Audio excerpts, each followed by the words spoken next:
The Vatican Hall glowed that evening with the golden light of chandeliers hanging like crowns from the ceiling. The marble floor, polished until it shone like a mirror, reflected the robes of bishops and cardinals as they entered one by one. Each seat was carefully arranged in rows, and the air was heavy with the smell of incense. The place itself carried centuries of history, and every person inside knew they were part of a moment that would be remembered. The choir had already gathered near the front, their robes of white and red blending like candles against the high stone walls. They whispered softly among themselves, yet even their whispers carried a sense of discipline. Their voices were known to travel like wings across the hall, and tonight they waited to sing before one of the greatest audiences possible. At the center of it all sat Pope Leo XIV. His presence was both gentle and commanding. He was not tall, nor did he carry the air of a man hungry for power. Instead, his eyes seemed to notice everyone. From the cardinal seated near him to the smallest altar boy standing at the edge of the room, the Pope carried a reputation for kindness, but also for quiet wisdom. People said he could turn the harshest words into lessons of love, and tonight he was prepared only to listen. The evening had been planned as a celebration of culture and faith. For years, music had been tied deeply to the heart of the church. It was not only for prayer, but also for the lifting of human souls. Great choirs had sung within those walls. Great composers had dedicated their work to God. But tonight was different, for the guest was not a priest or monk, nor a servant of the church. He was a pianist, a young prodigy whose name was already known in every corner of Europe. The pianist had been invited to honor tradition, to bring the gift of his art to the holy setting. Yet those who had met him in private before the performance noticed his pride. He walked with a sharp confidence, and though his hands were blessed with skill, his words often lacked humility. Some whispered that he had spoken poorly of sacred music, calling it too simple, too bound to old customs. Still, no one dared to judge him openly, for this was the Vatican, and here, even arrogance must be met with grace. As the guests filled the hall, conversations fluttered like birds. The sound of rustling robes, quiet footsteps, and the clearing of throats mixed with the deep silence of the place. One could feel both tension and anticipation.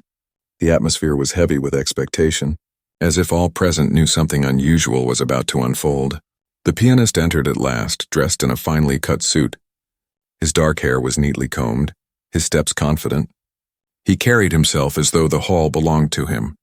His eyes scanned the audience, lingering for a moment on the Pope himself, and though he gave a respectful bow, there was a spark of defiance in his face. The grand piano sat near the choir, polished so that its black surface reflected the light of candles. The pianist approached it like a knight approaching a throne. His fingers stretched slightly. Eager to command the keys, the room grew silent, so silent that the faint echo of footsteps seemed like thunder. Even the choir held their breath, waiting for the first note. Pope Leo XIV sat watching quietly. His hands rested on his lap, his head slightly bowed, as though he was preparing himself not only to hear music, but to read the soul of the man who would play it. For the Pope knew well that music was not simply sound. It was the mirror of the heart. The true spirit of an artist revealed itself not in speed or skill, but in the honesty of every note outside the thick stone walls. The city of Rome carried on as usual, but inside, time seemed to pause. The performance was about to begin, and everyone knew this evening would not be like the others. Some guests believed they were about to witness a masterpiece. Others feared the pride of the pianist would poison the moment. Yet all were united in one thought. This was no ordinary gathering, and whatever happened on that stage would be spoken of for many years to come. The pianist entered the hall not like a humble guest, but like a conqueror stepping onto a battlefield. His shoes tapped sharply against the marble floor, each step echoing louder than it should have, and yet no one dared to speak. His reputation had already traveled before him, whispered through the corridors of Rome, a reputation of brilliance mixed with unbearable pride. His name had been printed in every European paper, young enough to be called a prodigy, but old enough to know the power of his fame. He had played for kings and queens, and in every city, people rose from their seats with roaring applause. Tonight, however, was different. This was not just another royal court. This was the Vatican, and the audience was not only noblemen but the spiritual heart of the world. Still, the pianist carried himself with the belief that he would outshine them all. As he walked toward the piano, he tilted his head slightly toward a group of cardinals seated nearby. With a sly smile, he whispered to a companion, loud enough for those near him to hear. They call sacred music divine. But what is divine without complexity? Surely God himself would prefer a symphony over these plain hymns. His words were soaked in arrogance. His companion gave a nervous laugh, but others who overheard shifted uncomfortably in their seats. None dared to challenge him, not with the Pope himself seated just a few feet away. The pianist reached the instrument and placed his hand upon it as though he were claiming it. The polished wood reflected his proud face, and he seemed to admire himself in it for a moment. With a dramatic sweep of his coat, he sat down. His fingers hovered above the keys like hawks ready to strike. He had decided before even entering the hall that he would not simply play music. He would prove something. He would show that his art, his genius, was greater than the simple traditions that filled these walls. The choir members exchanged glances among themselves. They had heard rumors of his pride, and now they saw it written plainly across his actions. Still, they remained silent, their discipline stronger than their discomfort. Their duty was to obey the flow of the evening, and the evening had been entrusted to the pianist. When he began to play, the first notes thundered through the hall. He played not with reverence but with fire. His hands moved like lightning, racing across the keys with speed few could match. The audience sat in awe, for there was no denying his skill. The piano seemed alive beneath his touch, but the longer he played, the clearer it became that his music was not meant to uplift. It was meant to dominate. At one point he shifted the melody into something recognizable, a hymn long sung by the faithful. But instead of honoring it, he twisted it. Bending its solemn notes into something playful, almost mocking, he exaggerated the rhythm. Turning it into a parody, the faithful in the hall recognized it instantly, and a wave of unease spread among them. To take a holy song and treat it as a joke was daring, even dangerous, yet the pianist smirked to himself. Fully aware of what he was doing, those closest to Pope Leo XIV risked a glance at him, wondering how the Holy Father might respond. But the Pope remained calm, his hands folded, his eyes steady. He did not frown, nor did he smile.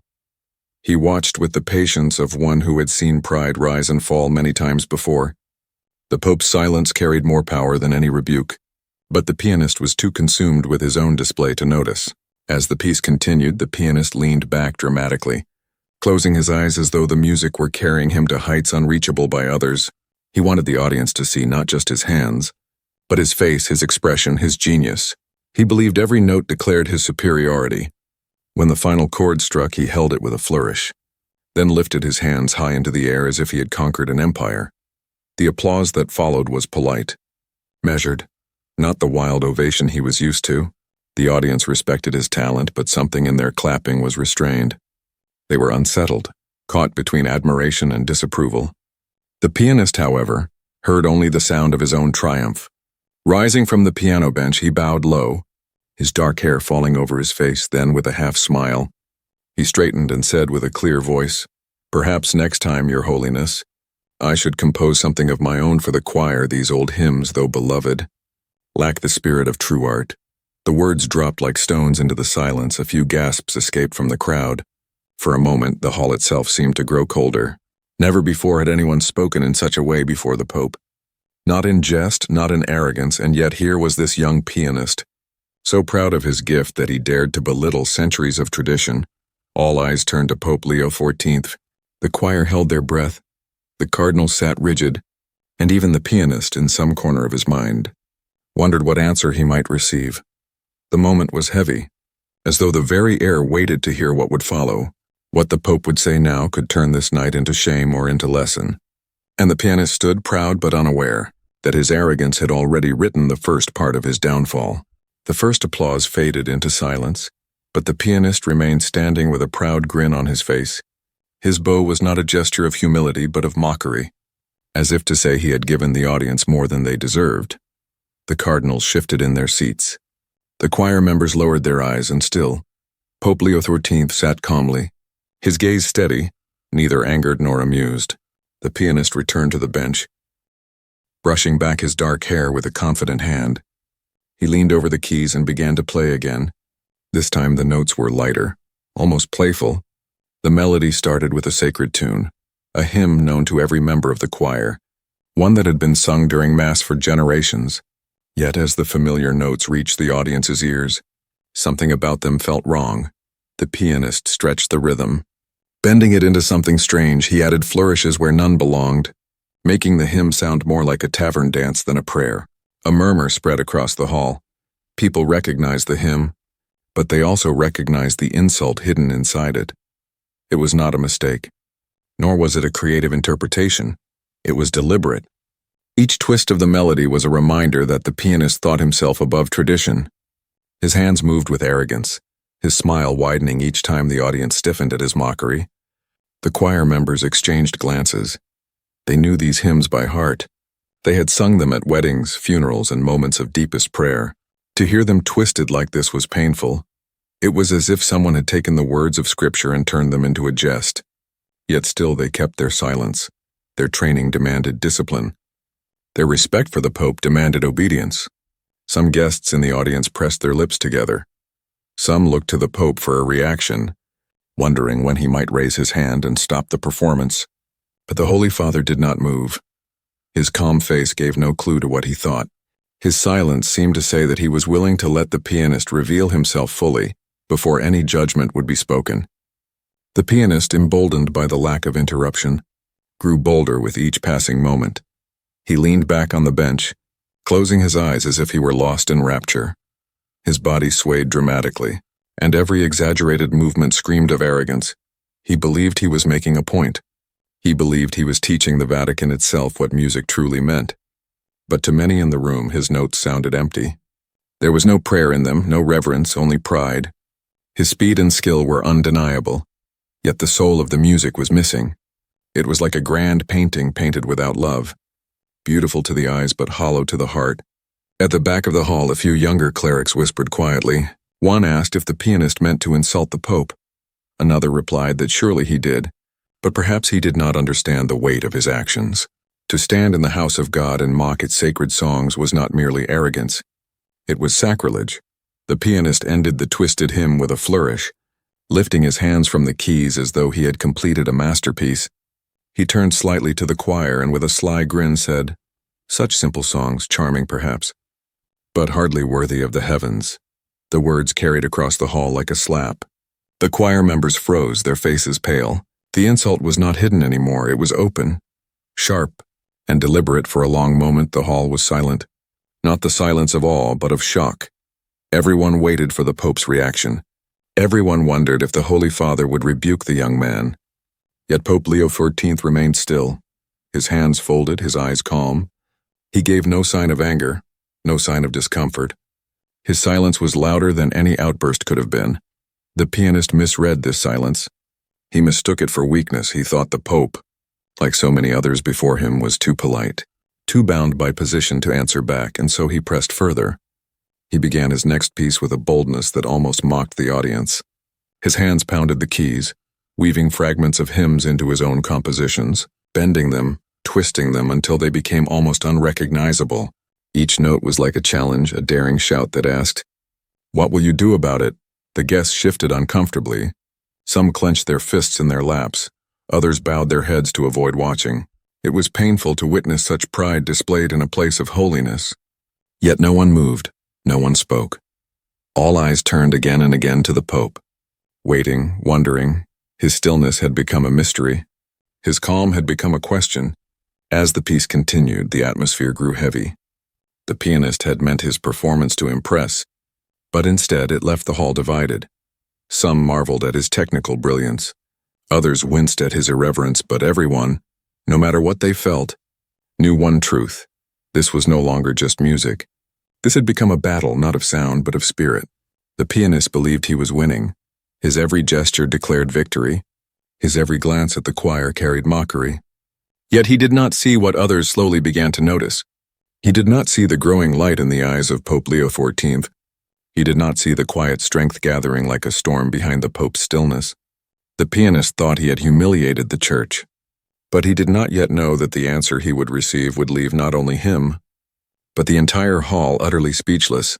The pianist finished another flamboyant sequence and sat back proudly. His chest rose and fell as if he had just conquered a mountain. His eyes swept across the hall, pausing on the cardinals, the choir, and finally the Pope. His lips curled into a smile, the kind of smile that was less about joy and more about triumph. He believed he had proven his superiority, not only as a musician but as a man who dared to challenge tradition itself. The silence that followed was heavy. The audience did not clap this time. They did not rise to their feet or cheer as he had grown accustomed to. Instead, they shifted uneasily in their seats, unsure of what they had just witnessed. Was this genius or arrogance? Was this art or mockery? The answer seemed clear to many, but none dared to speak. Then the pianist rose from the bench with a dramatic bow. He let the pause linger just long enough for his words to cut deeper. "Sacred music is charming in its way," he said, his voice smooth but dripping with arrogance. "Yet it is bound by rules too simple, too limited. Art must be free, it must rise above chains. Perhaps the church has kept music in a cage for too long." Gasps rippled through the hall. The choir members looked at one another in disbelief. Some lowered their eyes in shame. Not for themselves, but for the insult just thrown at their very purpose. The cardinals stiffened, their faces frozen. Never before had such words been spoken so openly in front of the Pope. But the pianist was not finished. He turned toward the choir and with a sly smirk added, "Perhaps, Your Holiness, I could teach your singers a thing or two about true harmony. Imagine how heavenly they might sound if guided by the hand of real artistry." His voice carried across the hall, sharp as a blade, cutting into the dignity of every singer standing there.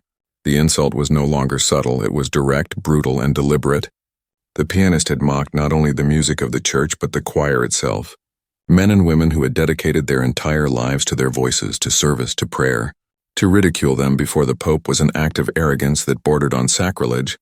The hall was frozen in shock. No one moved, no one dared breathe. The air itself seemed to grow heavier, like a storm pressing against the windows. Everyone waited for the Pope to rise, to scold the young man, to put an end to this humiliation. But Pope Leo XIII did not move. His calm eyes rested on the pianist, his hands still folded gently. His silence was not weakness but patience, though the pianist could not see it. The pianist mistook the stillness for fear. He mistook the quiet for surrender. Emboldened, he laughed softly to himself, a low chuckle that seemed to echo far louder than it should have in that sacred space. He thought he had won. He thought he had reduced the Vatican itself to a stage for his pride. The choir members, however, felt their hearts burn with shame and anger. Some gripped their robes tightly. Others stared at the floor to keep from glaring at the pianist. Their voices, usually steady and strong, felt trapped in their throats. They had sung for popes, for kings, for the faithful across centuries, yet here they were, belittled like children. A young altar boy standing near the corner blinked in confusion. He had never seen anyone speak to the Pope in such a way. He tugged gently at the sleeve of an older priest beside him and whispered, "Why does he speak so rudely? Why does the Holy Father not stop him?" The priest only placed a finger to his lips, his eyes never leaving Pope Leo XIV. The Pope himself finally moved, but only slightly. He lifted his head and met the pianist's gaze. His face showed no anger, no hint of insult, only a deep calm. For a brief moment the two locked eyes, the proud artist and the humble leader of the church, and though no words were spoken, many in the hall felt as though something unseen had just shifted. But the pianist, blinded by his arrogance, failed to notice it. He gave another mocking bow, this time toward the choir, and with a flourish of his hands declared, "Perhaps I should compose something grander for you all, a hymn worthy of heaven, one that would finally lift this hall beyond its chains. For if music is meant to touch God, then surely it must be bold." Not bound by simplicity, the words landed like thunder. Some in the audience clenched their fists, others whispered prayers under their breath. It was no longer a question of pride but of insult against the faith itself. To suggest that the centuries of sacred music, sung with devotion by saints and martyrs, was unworthy, was a humiliation too great to ignore. And yet the Pope remained calm, his eyes gentle, his hands folded. His silence grew louder with each passing second. It was a silence that unsettled even the pianist. Though he did not admit it to himself, deep inside, a small flicker of unease began to stir, but he smothered it quickly with another smile. Another bow. The hall, meanwhile, waited. The choir, the clergy, the guests, all leaned into the silence, wondering when it would break. They knew the Pope's answer was coming, and whatever it might be, it would change the night forever. For the pianist had humiliated the Pope, humiliated the choir, humiliated the church itself. And yet in that stillness everyone sensed that the true performance had not even begun. The young man thought he had won the stage, but the truth was that he had merely set the scene. The greatest response was still to come, and it would not be played on piano keys, but on the strings of humility and grace. The hall was still wrapped in silence after the pianist's final insult. A silence that carried weight. Like the moment before a storm breaks, the audience waited for the Pope to rise in anger, to strike the proud man down with words sharp as steel. But Pope Leo XIII did not rise in anger. Instead, he stood slowly, his movements calm and measured, his expression gentle, as if he had not been insulted at all. The choir lowered their eyes, some expecting harsh words, some hoping for the young man to be sent away. But what they saw was not a ruler preparing to punish. It was a shepherd preparing to teach. The Pope placed his hands together, his fingers laced, and turned to the pianist with a soft smile that seemed to disarm the tension in the air. "Thank you, my son," he said in a quiet voice, a voice that carried across the hall without effort. "Your gift is great, your hands are swift, and your music is powerful. We are grateful for what you have shared tonight." The words stunned the audience. For where they expected rebuke, there was only gratitude. Where they expected judgment, there was mercy. The pianist tilted his head, uncertain. His pride told him he had triumphed. Yet something in the Pope's voice unsettled him. It was not the tone of a man defeated. It was the tone of a man who knew something deeper, something the pianist could not yet touch. Then Pope Leo XIV did something no one expected. He turned not to the pianist but to the choir. His eyes shone with warmth, and he said, "Perhaps, before we close this evening, we may share a song. Not to prove greatness, not to outshine, but to remember why we sing at all." The choir straightened at once, their hearts leaping at the invitation. They had been humiliated moments before, but now the Holy Father himself had given them new strength. With a nod, he stepped closer to them, and then he lifted his voice, not with the power of a trained singer, but with the sincerity of a man praying. The hymn he began was old, so old that its words were carved into the memory of every faithful soul. It was not complicated. It did not demand speed or brilliance. It was simple, pure, a song of humility and devotion. His voice trembled slightly, but each note carried weight. The choir joined softly at first, then with growing confidence, their harmony filling the hall like sunlight piercing through clouds. The pianist sat frozen at the bench. His fingers hovered over the keys, but he did not play. He listened, and what he heard struck him in a way his own music never had. The voices were not perfect, some wavered, some cracked, but together they rose into something beyond perfection. It was not about skill, it was about truth. The choir sang not to impress, but to give, to lift hearts, to glorify something higher than themselves. The audience felt it too. Many closed their eyes. Some clasped their hands together. A few even wept. The hall that had moments ago felt tense and cold now glowed with warmth. The music was no longer just sound, it was prayer turned into melody. It was the spirit of centuries carried through voices united in faith. The Pope's voice wove through it, steady, unwavering, not trained like a master, but honest like a child. And honesty has a power greater than brilliance. As the hymn swelled, the very walls seemed to vibrate with it. The chandeliers trembled. The marble floor seemed alive. The hall was filled not with arrogance, but with grace. The pianist felt something stir in his chest, something he had not felt in years. He remembered the first time he had touched a piano as a child. Not to impress, not to conquer, but to wonder, to explore sound, to feel joy. Somewhere along the path of fame and applause, he had lost that innocence. He had begun to play only to prove himself. But now, listening to the Pope and the choir, he realized what true music was. It was not in speed, nor in complexity, nor in pride. It was in sincerity, in humility, and love. The hymn wrapped around him like a wave, and for the first time in years, he felt small, not in shame, but in awe. When the last note faded, the hall was silent once more. But this silence was different. It was not the silence of shock or humiliation. It was the silence of reverence, as if the audience feared to breathe and break the sacredness that still hung in the air. The Pope lowered his hands and turned back toward the pianist. His face still calm, still gentle, he said nothing. For nothing more needed to be said. His response had not been words of anger, but a living lesson, a demonstration of humility defeating pride. The pianist lowered his head, his cheeks burned. Not with anger, but with shame and awakening. The room no longer belonged to him. The music no longer belonged to him. For the first time, he understood that talent without humility was nothing but noise. But humility, even in the trembling voice of an old man, could move heaven itself. The choir looked to the Pope with tears in their eyes. They had been humiliated, but now they stood redeemed, uplifted. They realized they were not only singers, they were vessels of something eternal.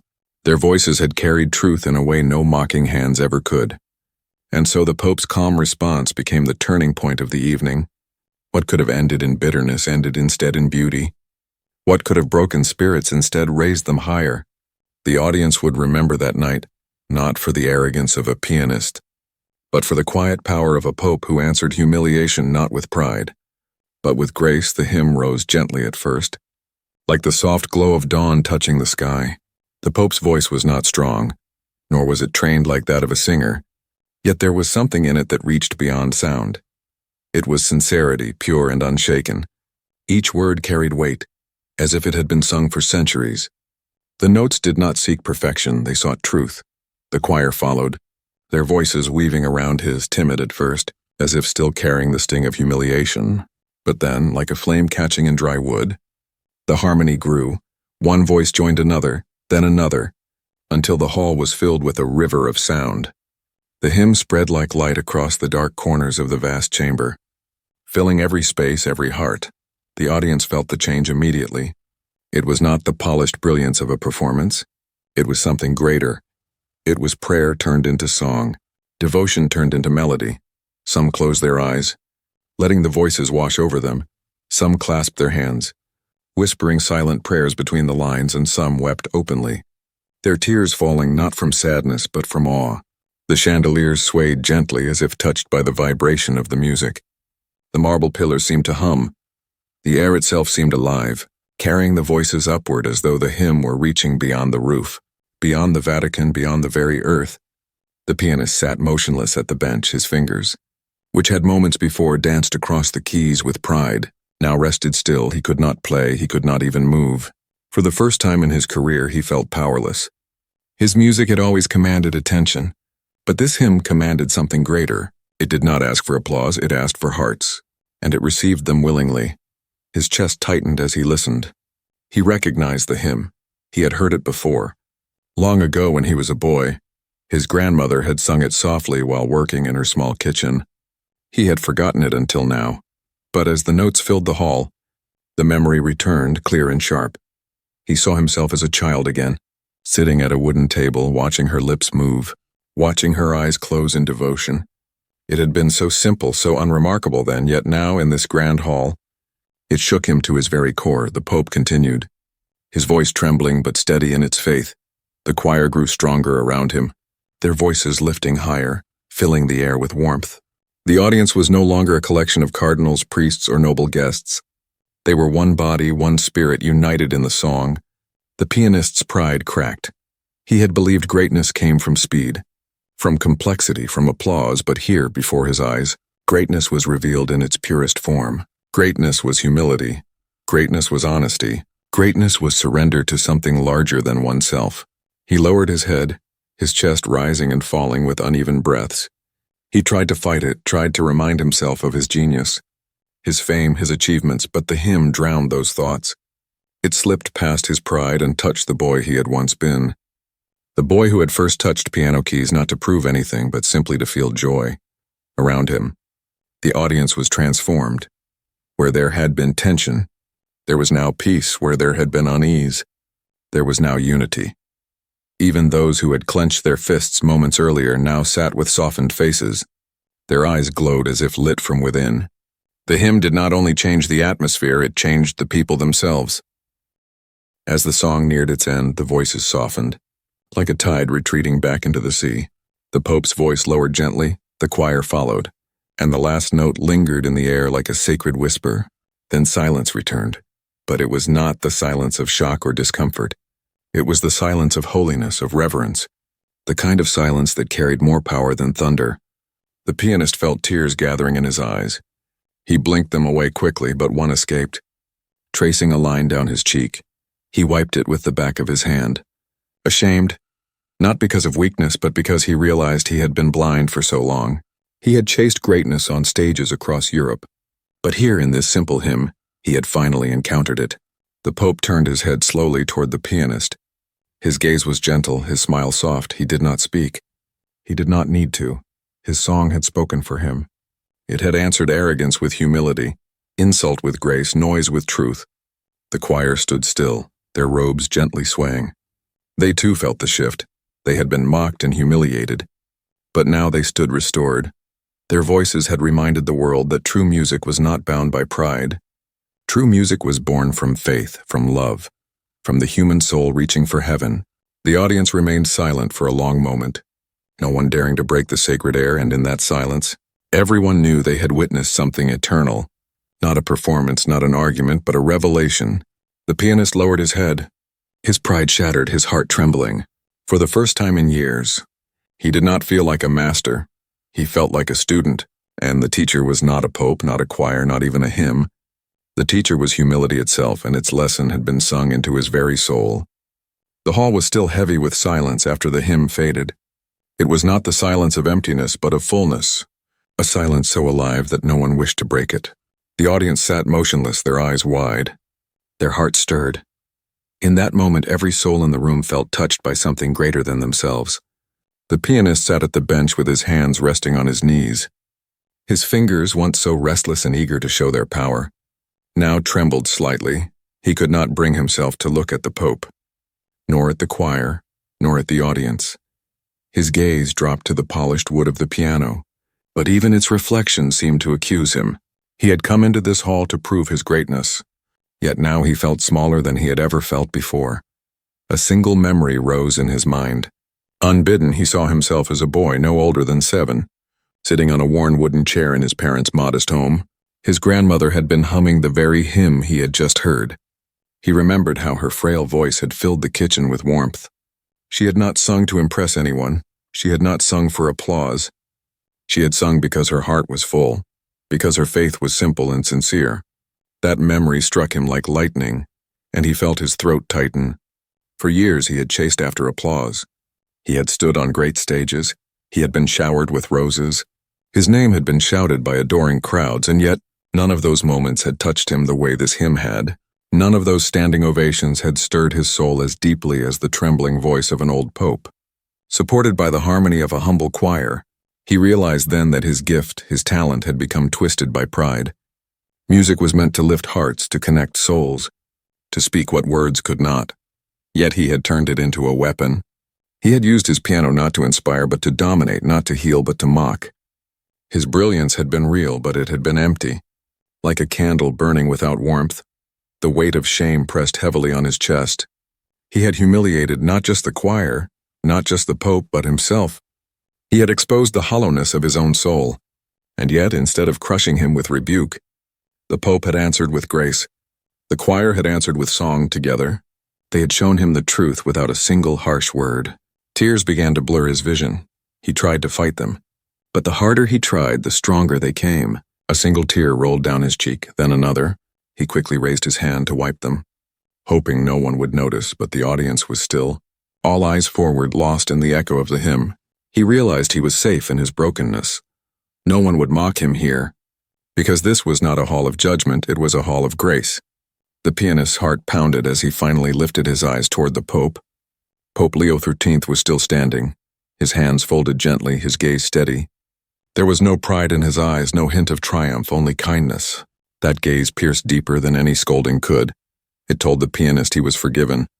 Even before he had asked, and in that forgiveness, something cracked wide open inside him. For years he had built walls around his heart, walls made of applause, of fame, of arrogance. But now those walls crumbled, leaving him exposed and trembling. For the first time in his adult life, he felt free. The choir members too sensed the change. They looked at the young man not with anger but with compassion. They had been humiliated by his words, yet now they saw him humbled in a way no punishment could have achieved. They saw not an arrogant prodigy but a broken child rediscovering the truth of music. The pianist lowered his head again, his hands gripping the edges of the bench. He thought of the years he had wasted chasing shadows, of the people he had belittled in his climb for glory. He thought of his grandmother's voice, of the child he had once been, and a single question burned in his mind. What have I done with my gift? The hymn still echoed in his heart. not as sound but as memory, as awakening. He realized he could no longer play music the way he once had. He could no longer touch the piano without remembering this night, without remembering that true music is not about self, but about something higher, something eternal. The audience, unaware of the full storm within him, simply waited. Their eyes moved from the Pope to the pianist, sensing that something important had shifted. They could feel it in the air. The hall no longer belonged to arrogance. It belonged to humility. The pianist finally rose to his feet, his head bowed, his shoulders heavy. He could not speak, not yet. Words would not come. His throat felt tight, his chest ached, but his silence spoke louder than words. Everyone in the hall saw his trembling hands, his wet cheeks, and they understood.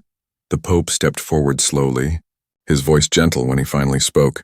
"Music is a gift, my son," he said softly. "It is given to lift the soul, to heal the heart, to draw us closer to truth. When we use it only for ourselves, it becomes empty. But when we offer it with humility, it becomes eternal." The words pierced the pianist like arrows of light.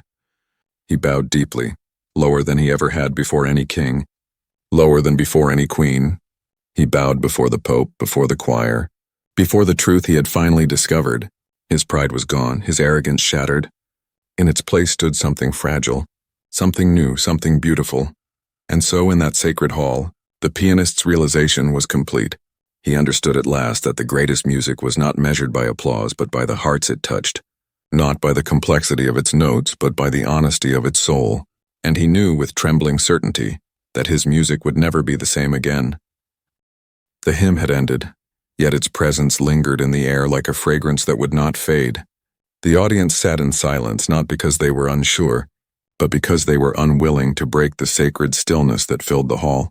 Every heart seemed to beat in the same rhythm, every soul touched by what had just unfolded. The pianist stood trembling, his head bowed. His pride shattered, his fingers, once so bold and quick, now hung helplessly at his side. He felt as if he were a stranger in his own body, a man reborn and broken all at once. He had played in gilded theaters, he had stood before emperors, yet never had he felt so small. Never had he felt so humbled, and yet in that humility, there was a strange peace. Pope Leo XIV remained still, his eyes calm, his hands gently folded. He did not raise his voice, he did not speak words of victory, for he knew that no triumph was needed. The truth had already spoken through the hymn. He looked at the young man with kindness, a kindness that seemed to say, "You are forgiven. Now begin again." The choir stood silent as well, their robes glowing softly in the candlelight. They too had been humiliated by the pianist's arrogance, but now they saw him transformed. They no longer looked at him with hurt, but with compassion. They had sung not to defeat him, but to reveal to him the truth, and in doing so, they themselves had been lifted. Finally, the Pope stepped forward, his voice quiet but firm. "My friends," he said, "we gather tonight not to measure who is greatest, but to remember why we sing. Music is not the servant of pride, it is the servant of love, and love is what makes it eternal." His words sank into the hall like seeds into soil, and every ear, every heart received them. The pianist felt his knees weaken. He dropped to the ground in a deep bow, not the theatrical kind he had used on stages before, but a bow of surrender. His forehead nearly touched the polished floor, and his tears dripped onto the marble. His voice broke as he whispered, barely audible, "Forgive me, Father, forgive my pride." The Pope moved closer, placing a gentle hand upon the young man's shoulder. "Rise, my son," he said softly. "The lesson has been given, and it is not to break you but to heal you. What matters is not that you fell, but that you rise again with a new heart." The words struck the pianist like a flood of light. He lifted his head slowly, his face wet with tears. For the first time, his smile was not one of arrogance but of gratitude. He nodded, unable to speak further, his throat too choked with emotion. The audience finally stirred, a wave of reverent applause rising from the hall. But this was no ordinary applause. It was not the thunderous clapping given to dazzling performances. It was gentle, steady like a heartbeat, a sound of respect, of unity, of acknowledgement that they had all witnessed something greater than music. They had witnessed humility conquer pride, grace conquer arrogance. The choir members looked at each other, their faces glowing. They would remember this night forever, not as a night of humiliation, but as a night when their voices had become instruments of truth, a night when even arrogance had bowed before sincerity. The pianist rose to his feet again. He looked at the choir, at the Pope, at the audience. His heart swelled with a mixture of shame and gratitude. I came here to show my greatness, he thought silently. But I leave knowing greatness is not mine to claim. It is only mine to serve. As the gathering slowly drew to a close, the Pope raised his hand in blessing. His voice was soft, yet it carried through the hall. May we all remember, he said, that true art is born not from pride but from humility. And may we never forget that the simplest song sung with love can touch heaven more deeply than the grandest performance sung for glory. The blessing fell over the crowd like gentle rain. The audience bowed their heads, some whispering prayers, others simply letting the moment sink deep into their hearts. They knew they had been part of a story they would tell for the rest of their lives. A story not about a performance but about transformation. The pianist lingered for a long moment after. He touched the keys of the piano once more, but this time not to perform. Instead, he pressed a single note. Soft and trembling, his fingers rested there, and then he pulled away. He realized he could not play as he had before.